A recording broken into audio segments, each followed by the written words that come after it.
For this video mga kabakal, bicep workout lang tayo mga kabakal. Ascending ang gagawin natin dito mga kabakal. Ito yung una natin mga kabakal, 10 pounds, 10 reps. Pataas tayo mga kabakal, yan yung una natin mga kabakal. Sinundan natin mga kabakal lang 15 pounds.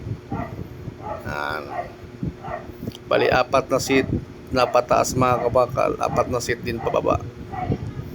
Yan yung ating program para maganda ang tama ng bicep na mga kabakal kasi walang pahinga. Kitang-kita nyo mga kabakal, dampot. 20 pounds na naman mga kabakal. Yan.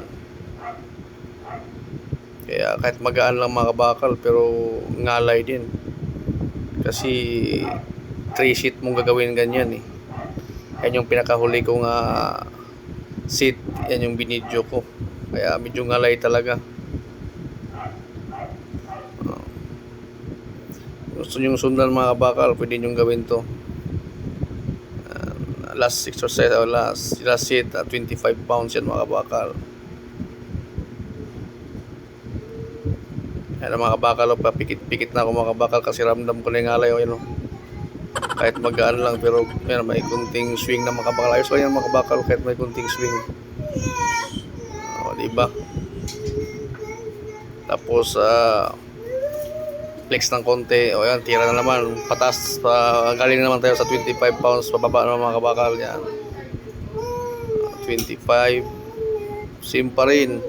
4 set pa rin yan mga kabakal. Kaya putok yan mga kabakal. Tingnan nyo mga kabakal. Tapos next mga kabakal 20. O diba? Ganyan lang mga kabakal ang program natin. Yan yung tinatawag na ascending bicep workout. Diba? Turo yan sa ating Master X Diliapa. Gusto nating mag-grow ang ating muscle. Ayan mga kabakal, 15 mga kabakal. Magaan lang mga kabakal para form ng maayos, pero hindi naman mga kabakal, may kunting swing talaga. Kasi hindi mangangalay talaga mga kabakal. Ayos lang naman yan mga kabakal. Tapos yan, last mga kabakal, 10 pounds. Ayan mga kabakal. Kabakal ginamit ko lang mukha ni kabakal. Hirap na.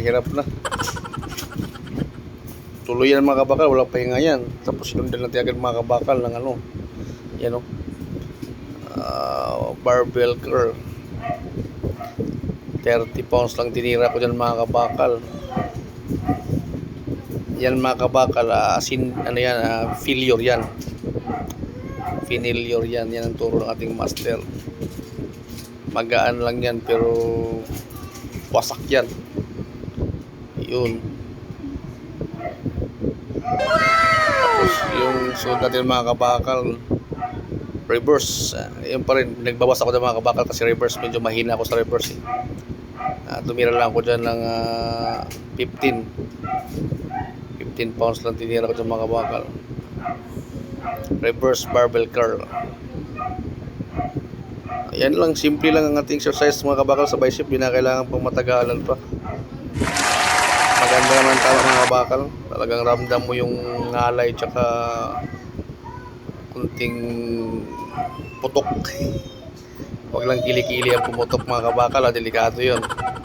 Kailangan yung braso lang. Ayun diba? Thank you for